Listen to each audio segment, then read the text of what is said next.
Welcome to Love Them Knives channel, LTK here. Let's talk about the cold steel large, here it comes, large Luzon.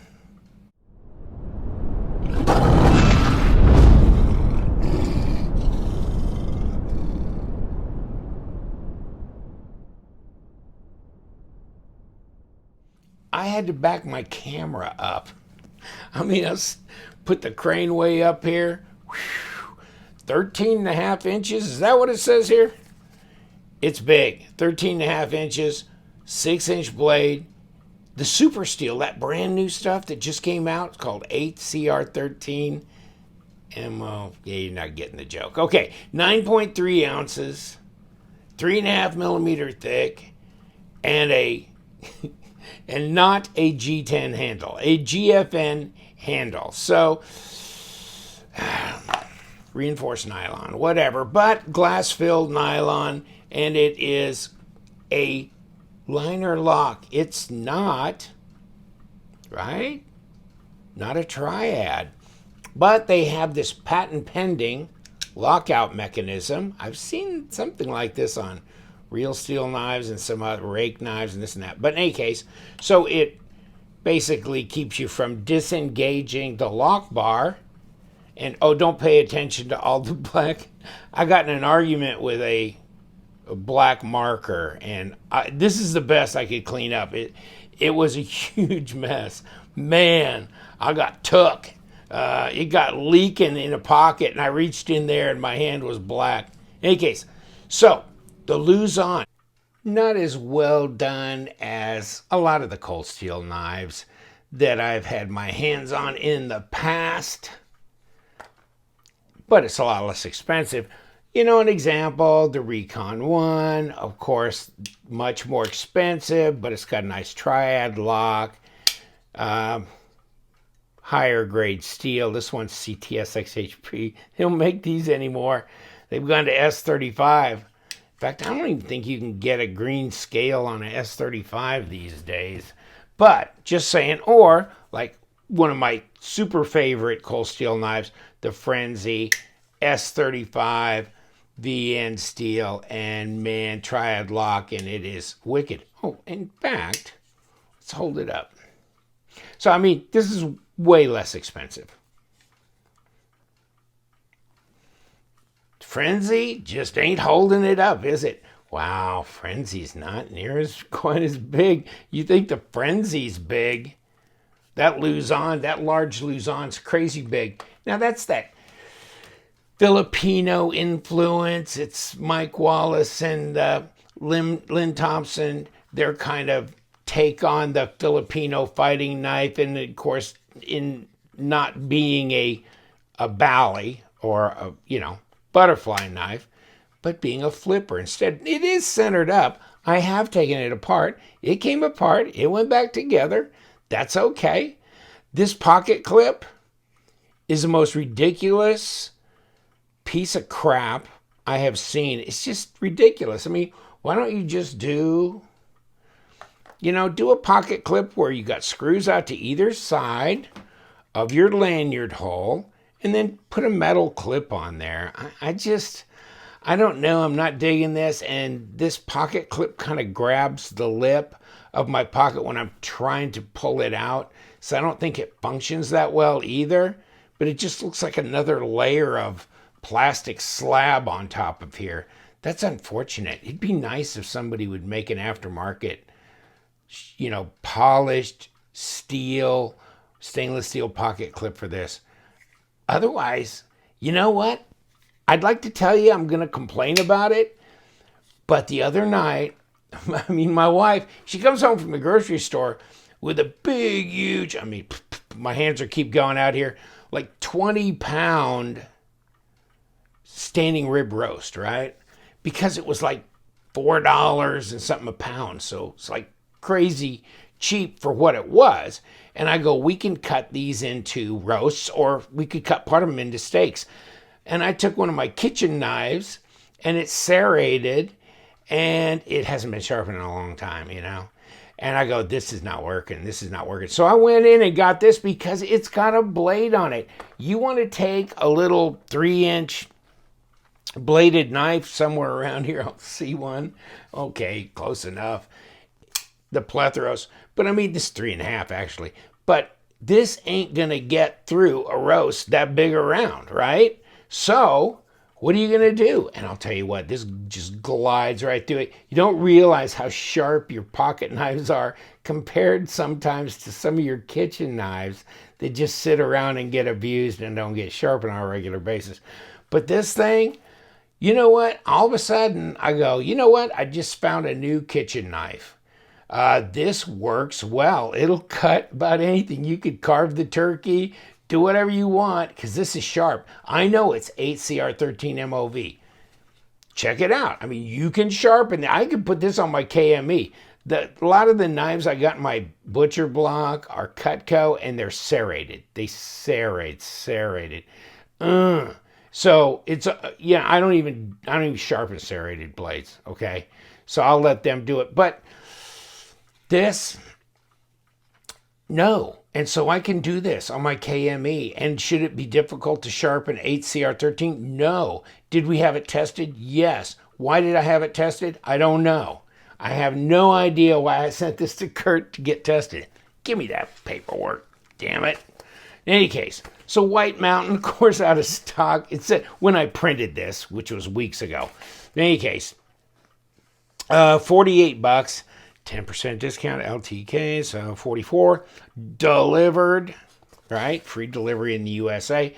But so not a terribly expensive kitchen knife. There you go. There's the information. Of course, you just saw that, right? Next, of course, you can get the medium one. I took it apart, like I told you. And there's that Umongo idiotic pocket clip. I don't know why. I'm sure there was a reason why they did this. There's always a reason why they're doing it. They're not stupid at Cold Steel. They do some great knives. The AD10, AD15, Frenzy. I mean, all kinds of really cool knives. Recon one's a classic. I mean, they do gobs of great knives. But I don't understand this. So I guess they'd have to explain it to me. I'm not that smart. But you got this internal blade stop. There you go, running on the track. You got steel liners. You don't need washers. You've got bearings. Okay, it's not that difficult. So there you go. But it's a really big, usable blade. Man, I've got the length on this blade. This will probably be one of the most used knives in my house now because it's going into the kitchen. My wife's gonna love it. It's way sharper than anything we got in the drawer. In any case, so it was a 58.1. You know what they're saying on their site? Okay, so they're saying 57 to 58 Rockwell. Well, we tested this and it's not 58, it's 58.1. So it's at the top end of their scale, which is good for 8CR13. And there you go. Okay, chromium, yes, stainless, that kind of thing. So I like it. It's sharp. It tested well. 8CR, you can sharpen it. But it is it going to hold an edge like a super steel? No, it's not. But if it's properly heat treated, it's pretty damn usable. A lot of my user knives around the house are like 8CR13. This is confession time, right? 8CR13, AUS8, VG10, 440C, right? Because I don't want to take the time to sharpen M390. I really don't have the interest. It just drives me insane. So I can sharpen these things pretty easily. And they're great utility knives. And I don't have to put a mirror edge or anything fancy on it. I just need to take it back to where it'll cut paper again, right? And this has already been in use in the kitchen, cutting up roasts, steaks, God only knows what else. I haven't touched it, stroped it, nothing. In fact, I do have a strope. I could strope it back. So still pretty nice. So I know it sounds insane, doesn't it? Because I really wanted to pretty much trash this knife, destroy it.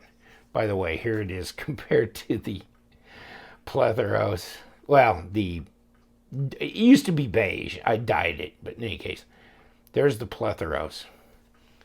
Any other comparisons? How about the large steel wheel lantern? No. So, interesting knife. Are the ergos good? Yeah, and I think you got plenty of room even for large hands. That's a little tongue-in-cheek there, but, there you go. A little sharpening choil kind of thing. I don't know. It doesn't really matter. Who cares? Just going to put the stones to it anyhow. And your internal blade stop, and there's your thumb studs, which I guess you can actuate this thing if you want with them. I have never even tried to do that. It's just such a huge hoss. Okay, I broke it away. I'm afraid it'll fall out of my hands if I kick that thumb stud too hard. Yeah. Okay. Whew. Nah, that's too much of a sword. In any case. Yeah. And if you see the backside of this, see this thumb stud, this is not machined the same. This is machined deeper pocket so you can access it. Heck with that. Will it wave out of your pocket? I haven't tried that, but there's no reason why it shouldn't. Oh, you know what? I was trying to do that with the medium. That's when I realized that this thing was grabbing the lip of my pocket and hanging up, and I couldn't withdraw it smoothly, but it would wave.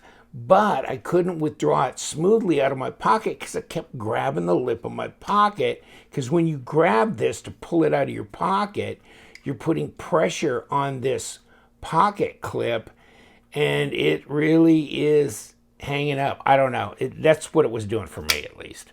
So, you're going to have to be somewhat artful about how you're going to withdraw it from your pocket. And, you can't really do it like that.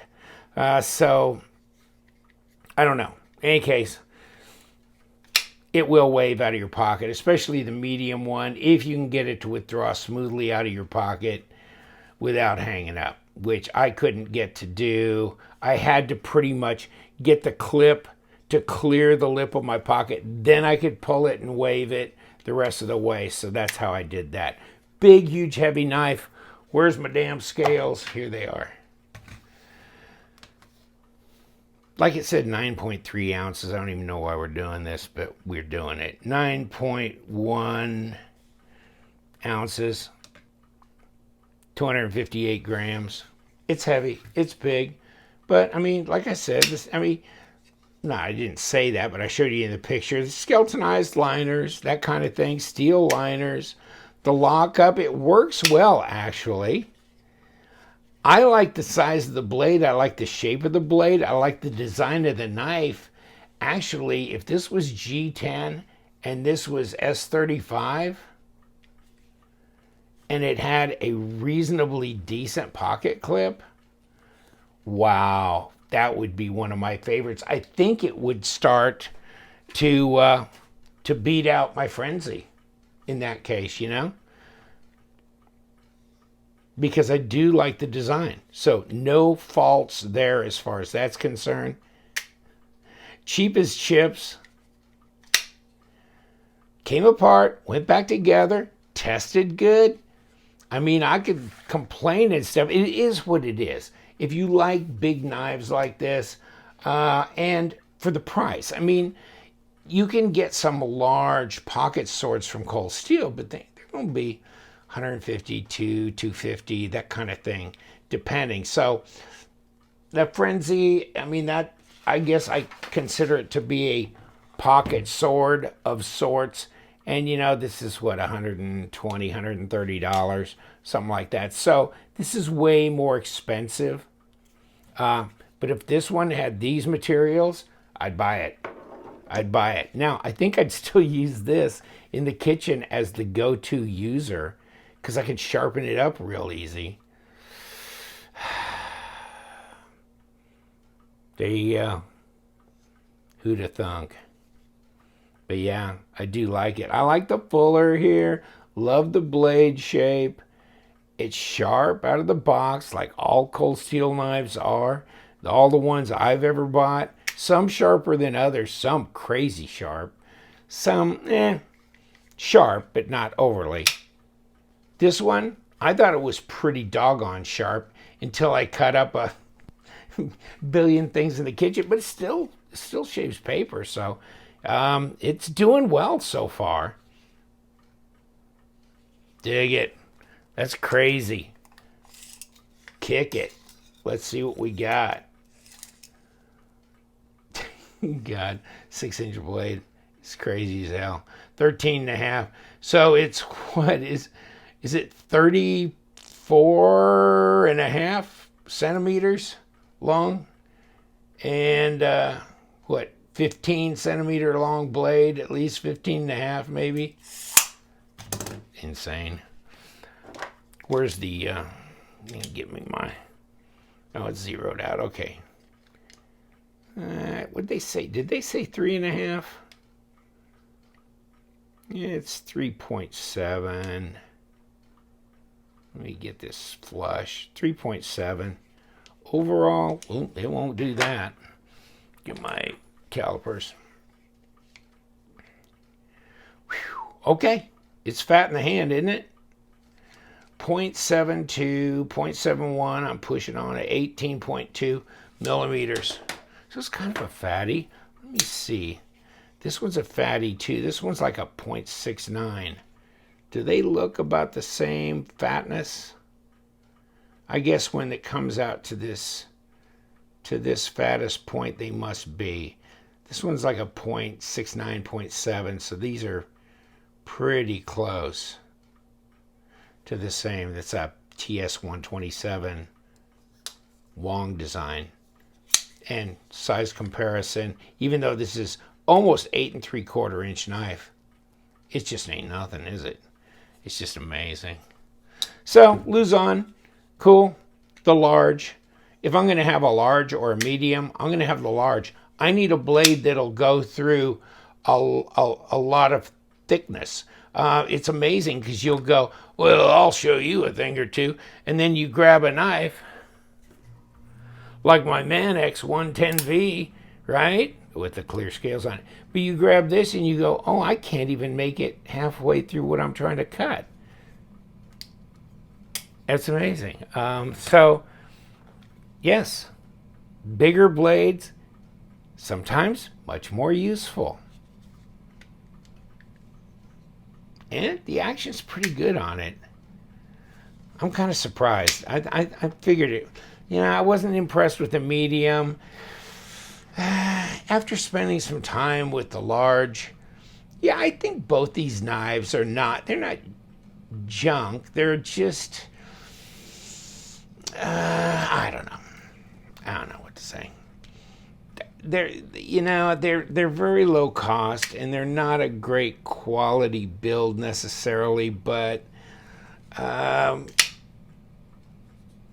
there's some blade there. There's some blade there to use. And you don't have any money in it, really. So use it as you wish. Actually, you can carry it. I have. But I ain't going to carry it very often. Interesting. Love cold steel. Guys have got balls. I mean, they got balls all day long. They make some of the craziest stuff. And you know what? I like it. The AD-15, AD-10, the 4 Max, the Frenzy, the Recon, and we just keep going. All kinds of really cool fixed blade knives, Tantos, and things. Yeah, I mean, if cold steel, you got to have them, right? You got to have cold steel in the mix somewhere in the industry. They're just too much fun, creative, ballsy, always doing something. Always doing something. Take care, my friends. Got to have fun with it. And these are some big old swords, but they're a hell of a lot of fun. I'm going to let you go. You know what we do around here. We love them knives. So you guys stay sharp.